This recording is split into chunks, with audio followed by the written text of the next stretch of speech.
तो कोई जीते हारे मैं क्या कर सकती हूँ। पठान मूवी का नाम सुना है क्या? जी जी बिल्कुल सुना। भरती निकाली साहेब बीतल जाता उमरिया, ये जहाँ पे जिसके खिलाफ गाती है वही सरकार बन जाती है। अभी फिर लास्ट तक मुझे नहीं पता था कि मैं गायकी के लिए बनी हूँ कि नहीं। अचानक तो मैं जानती हूँ कि यहाँ का समाज कैसा है। वो एक फ्यूडल माइंडसेट का आदमी, कारखाना बंद हो गईले हमार पिया घरे ना आइले हो। जिस मिट्टी ने मुझे जन्म दिया है, जिस मिट्टी ने मुझे नून तेल धनिया दिया है। सबसे पहले इनका स्वागत करते हैं ओपिनियन बिहार पे। शुक्रिया शुभम जी, और सारे दर्शकों को भी नेहा सिंह राठौर का प्रणाम। नेहा सिंह राठौर कितने दिनों बाद पटना आई है? कितने दिनों बाद? 1 साल बाद आई हूँ। पिछले साल जनवरी के ही महीने में दूरदर्शन पे मेरा इंटरव्यू था, तो उस सिलसिले में आई थी।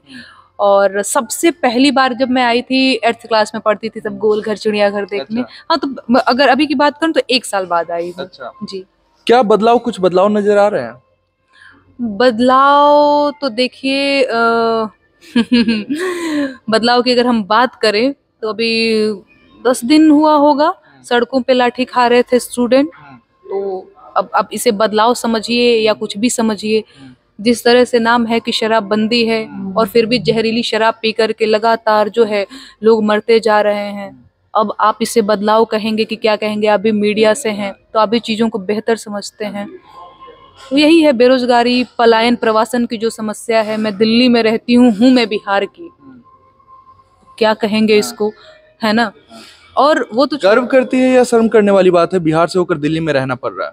नहीं नहीं नहीं नहीं, देखिए हम कहीं से भी हों, मैं अगर बिहार से हूँ तो मैं संयोग से बिहार से हूँ तो मैं गर्व ही करूंगी कि मैं बिहार से हूँ, है ना। मैं वो नहीं कि मैं जो है क्यों ही बिहार में पैदा हो गई और ये सारी चीजें, या फिर मैं जहाँ से भी हूँ, जिस मिट्टी ने मुझे जन्म दिया है, जिस मिट्टी ने मुझे नून तेल धनिया दिया है, वो मिट्टी मेरे लिए जो है सम्मान के लायक है, प्रेम के लायक है।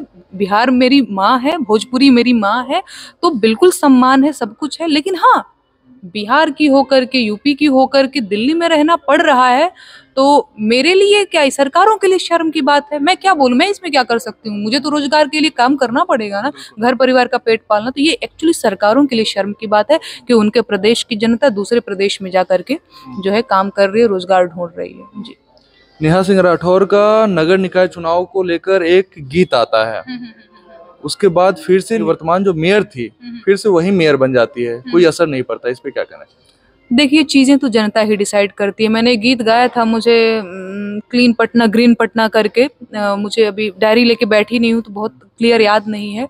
देखिए क्या है ना कि मैं वो करती हूँ जो मुझे दिख रहा है चीजें, ठीक है। मैंने एक जगह कहा भी था कि मैं लोक कवि हूँ, लोक गायिका हूँ, तो मैं लोगों के हित की बात करती हूँ, मुद्दे की बात करती हूँ, ठीक है। इसके बावजूद अब मैंने यूपी में काबा गाया, बिहार में काबा गाया। लोग कहते हैं कि गुजरात में काबा गाया और तीनों जगह फिर से सरकार बनी। लोग मुझे कहते हैं कि ये जहाँ पे जिसके खिलाफ गाती है वही सरकार बन जाती है। मैं कहती हूँ कि मैं किसी के खिलाफ एक्चुअली गाती ही नहीं हूँ। मैं समझती हूँ कि मीडिया के लोगों को भी, या फिर जनता को, या फिर जो लेखक हैं, चाहे जो गायक हैं, इनको विपक्ष की भूमिका में रहना चाहिए। मैं लोक गायिका कहती हूँ खुद को, तो मैं मुद्दे के गीत लिखती हूँ और गाती हूँ। लेकिन मैं सरकार बनाने बिगाड़ने नहीं आई हूँ। मेरा एक छोटा सा रोल है एक गायिका होने के नाते, एक समाज में होने के नाते। एक मेरी जिम्मेदारी है कि मैं समाज के लोगों की बात करूँ, लोग के हित की बात करूँ, पर डिसाइड करती है चीजें जनता। तो जो जनता ने डिसाइड किया है, चाहे वो लोकसभा चुनाव हो, विधानसभा चुनाव हो, पार्षद, मेयर, कोई भी चुनाव हो, चीजें तो जनता ही डिसाइड करती है। और जनता का डिसाइड किया हुआ चीज जो है वो सर्वोपरि है। जी। तो कोई जीते हारे मैं क्या कर सकती हूँ। आप लोक गायिका है तो मैं चाहता हूँ एक गीत भरती निकाली साहेब, याद है? हाँ। थोड़ा सा 2 लाइन अगर भैया तनी बतौले रहता ना तो हम डायरी लेके बैठल रहती, लेकिन 2 लाइन तब वो घामा के घमाइल दहिया भइल जाता करिया, भरती निकाली साहेब बीतल जाता उमरिया, भरती निकाली साहेब। अरे हमसे नाही होई अग्निवीर के नौकरिया, भरती निकाली साहेब बीतल जाता उमरिया, भरती निकाली साहेब। पूरा याद नहीं है क्योंकि मैं डायरी नहीं लेके बैठी। बहुत बढ़िया। अब साहेब कब सुनेंगे नेहा जी? अब देखिए, मैं पिछले 2.5 सालों से लगातार बेरोजगारी पे गीत लिख रही हूँ, महंगाई पे गीत लिख रही हूँ, महिला उत्पीड़न पे गीत लिख रही हूँ, स्वास्थ्य समस्याओं पर गीत लिख रही हूँ, शिक्षा की बदहाली पर गीत लिख रही हूँ। कोई सुन ही नहीं रहा है, मैं क्या करूँ? नहीं, आप तो गीत के जरिए प्रयास ही कर सकते, वो आप कर रहे हैं। जी जी जी अच्छा, बहुत सारी बिहार की लड़की यहाँ तक सोच नहीं पाती है जहाँ तक आप पहुंच गई है। उनका बस रहता है कि पढ़ाई लिखाई, बहुत हद तक आज के डेट में लोग पढ़ाई लिखाई करना शुरू किए, कम से कम साक्षर बढ़ने का प्रयास कर रहे हैं, नहीं तो पहले तो चूल्हा चौका तक सीमित रह जाते। तो उन लोगों को क्या संदेश देना चाहेंगे? मैं ये कहना चाहूंगी कि देखिए, अगर आप सच में कुछ करना चाहती हैं, मैं जानती हूँ क्योंकि मैं बिहार से हूँ ना, तो मैं जानती हूँ कि यहाँ का समाज कैसा है। वो एक फ्यूडल माइंडसेट का आदमी, सबसे पहले तो समाज तो छोड़िए, आपको अपने घर परिवार पे में ही लड़ना पड़ता है। मैं खुद बिहार की लड़की हूँ और मैंने खुद ये सारी चीजें झेली हुई हैं, है ना। अगर आप कुछ पढ़ाई से हटकर, क्योंकि एक ट्रेंड बना हुआ है कि भैया पढ़ोगे लिखोगे तो ही नवाब बनोगे टाइप की वाली चीज जो है, इसके अलग आप सोच भी नहीं सकते। सोच, वो भी लड़की होकर के तो और नहीं सोच सकते, वो बाप भाई का नाक आ जाता है बीच में, है ना। तो मैं तो ये कहना चाहूंगी लड़कियों से, देखिए ये कॉन्फिडेंस जो है ना, उनको खुद ही विकसित करना पड़ेगा अपने अंदर, कि जो मैंने ठाना है वो मैं करके रहूंगी। एग्जाम्पल मैं अपना इसलिए मैं आप लोगों को दे सकती हूँ, जो मेरे से छोटी लड़कियां हैं बाबू, मैं इसलिए दे सकती हूँ क्योंकि मेरी उम्र भी बहुत ज्यादा नहीं, मैं सिर्फ 25 साल की लड़की हूँ।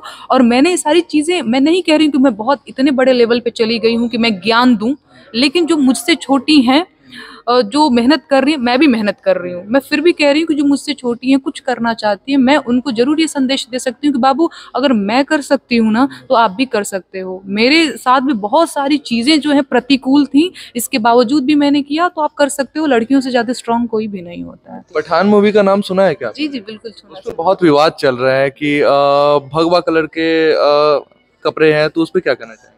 नहीं, मैंने एक इंटरव्यू के थ्रू कहा भी था कि देखिए, मेरा विरोध जो है नग्नता को लेकर के है, अश्लीलता को लेकर के है। मैंने उसमें एक ये भी लाइन बोली थी कि जो है मूल्यों का जो पतन है, मूल्यों का जो कत्ल है, सामाजिक मूल्यों का, वो चाहे नारंगी रंग के चाकू से हो या हरे रंग के चाकू से हो, मुझे फर्क पड़ता है कि गर्दन कटी, मुझे फर्क पड़ता है कि कत्ल हुई, चाकू का रंग कौन सा था ये नहीं मैटर करता है। उसी तरह से भगवा हो, नीला हो, काला हो, कोई फर्क नहीं पड़ता है। मेरा विरोध अश्लीलता को लेकर के था, क्योंकि जिस तरह से मैंने एक दीपिका पादुकोण की मूवी देखी थी, पिछली मूवी, वो कौन सी मूवी मैंने देखी थी जिसमें वो महारानी पद्मावती, मुझे इतनी सुंदर लगती है मूवी कि मैं शायद वो पहली मूवी जिसको मैं 10 बार देख चुकी हूँ। वो क्या खूबसूरत वेशभूषा, क्या खूबसूरत लगती है, क्या खूबसूरत एक्टिंग करती हैं दीपिका, मेरी फेवरेट भी हैं। लेकिन फिर उसके बाद जब मैं, अब वो आपके दिमाग के ऊपर भी एक चित्र बना होगा, एक सुंदर सी पद्मावती महारानी और इसके बाद एक पठान का वो भगवा रंग वाला ड्रेस, तो लगता है ये क्या कर दिया। तो मुझे बुरा लगा, क्योंकि मैं दीपिका पादुकोण मेरी फेवरेट है, अच्छी एक्टिंग करती हैं। अब हम लोग तो वैसे ही ना करेंगे भैया, हम लोग तो वैसे ही देखते हैं एक दर्शक के रूप में। पर्सनली मैं उनको नहीं जानती हूँ, लेकिन हाँ, एक दर्शक के रूप में मुझे बुरा लगा। और मेरा विरोध है अश्लीलता को लेकर के, नग्नता को लेकर के, रंग को लेकर बिल्कुल नहीं। अच्छा, विरोध हो रहा है, पठान का विरोध नेहा सिंह करती हैं, लेकिन अश्लीलता को लेकर, रंग को लेकर नहीं। नेहा सिंह राठौर गायकी में अचानक कैसे आ गई पढ़ाई लिखाई करते हुए? गायकी में देखिए भैया, बहुत ऐसा सोच के तो मैं आई नहीं। 2018 के बाद, ग्रेजुएशन कंप्लीट होने के बाद मेरे पास एक ऑप्शन था बीएड का, दूसरा कोई ऑप्शन ही नहीं था। बीएड मुझे करना नहीं था क्योंकि मन नहीं लगा। ग्रेजुएशन लास्ट तक जैसे एक मुझे समझ में आ गया था ना, जैसे हमको समझ में आ जाता है कि हम किसके लिए बने हुए हैं। इसके बावजूद भी फिर लास्ट तक मुझे नहीं पता था कि मैं गायकी के लिए बनी हूँ कि नहीं। अचानक से एक दिन एक गाना लिखा, अचानक से, बिल्कुल अचानक से गाया और अपलोड किया प्रोफाइल पे। तो लोगों ने कहा अच्छा लिख रही हो, गा रही हो। तो फिर मैंने कहा फिर तो मैं लिखूंगी, गाऊंगी, अब आप लोग सुनो। तो कोई बहुत ऐसे प्लान करके नहीं था कि अगले 1 साल तक मैं ये करूंगी, 1.5 साल तक, कुछ नहीं, बस शुरू किया, लोगों को पसंद आया और जनता का प्यार है तो फिर तो। अब तो शादी हो गई, ससुराल वाले रोक टोक तो नहीं करते? ससुराल वाले मेरे बेहद प्यारे लोग हैं, मुझे बहुत मानते हैं। पति का कितना सपोर्ट रहता है? पति का सपोर्ट समझ लीजिए कि सबसे ज्यादा अगर वो है तो हम हैं। मतलब मेरे को इनविटेशन मिलती रहती है, कभी यहाँ आने के लिए, कभी वहाँ आने के लिए, क्योंकि लोग जो है इस तरह से कार्यक्रम वगैरह भी रखते हैं मेरा। तो अभी मैं पटना में हूँ, मैं अपने पति के साथ ही आई हूँ। इससे पिछला मैं गोंडा में थी, उससे पहले अयोध्या में थी। हिमांशु ही हर जगह जाते हैं और प्रॉपर तरीके से कि तुम्हें कोई प्रॉब्लम ना होने पाए। तो कहीं ना कहीं सपोर्ट तो है, नहीं तो वो चाहते तो तुम्हें यहाँ नहीं जाना, तुम्हें वहाँ नहीं जाना, लड़की हो ये। मैं एक दो बार आलस कर जाऊँ, पर हिमांशु कभी नहीं। हिमांशु कहते हैं देश में जो है इतनी सारी चीज़ें हो रही हैं, ये बात हो गई, वो बात हो गई, तुम तो खुद को लोक गायिका कहती हो, तुम्हें नींद आ रही है, तुम्हें सोना है, तुम कब गीत लिखोगी, कब गाओगी। ये सपोर्ट है बहुत ज्यादा। आप सिस्टम के खिलाफ गाती रहती है, डर वर नहीं लगता? नहीं, देखिए, मैं, भारत एक लोकतांत्रिक देश है, मैं संवैधानिक तरीके से जो है अपनी बात रखती हूँ, तो मुझे बिल्कुल डर नहीं लगता। मुझे पता है कि मैं जो है मुझे आज़ादी है, हमारे संविधान में अभिव्यक्ति की आज़ादी है। तो अगर मैं किसी का विरोध भी कर रही हूँ तो मुझे पता है कि ये विरोध को भी एक्सेप्ट किया जाना चाहिए, तो मुझे डर नहीं लगता है। भोजपुरी का कोई गाना जो आपका फेवरेट रहा हो?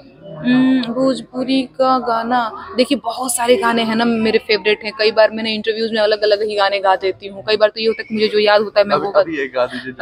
अभी एक गाना मैं गा देती हूँ। मैं अपना लिखा हुआ एक गाना गा देती हूँ जो मैंने लिखा हुआ है। अच्छा, आपने बोला भोजपुरी गाना, पुराने जमाने के पुराने जमाने का, और ठीक है, एक ब्याह का गीत गा देती हूँ। अरे आजू जनकपुर के माड़वा बड़ी सुहावन लागे, सीता के चढ़ेला हरदिया मन भावन लागे। Thank you. और अपना लिखा हुआ जो गाना कह रहे थे वो? अपना लिखा हुआ एक गीत गाया था कोरोना लॉकडाउन के टाइम पे। कारखाना बंद होई गईले, हमार पिया घरे ना आइले हो, दिल्ली सहरिया में पिया के नौकरिया, भोरे ले सांझ होई गईले, हमार पिया घरे ना आइले हो। बहुत बढ़िया नेहा जी, अपना समय देने के लिए धन्यवाद। धन्यवाद। नेहा सिंह राठौर के बारे में आप क्या सोचते हैं, कमेंट करके अपनी प्रतिक्रिया जरूर रखें। धन्यवाद।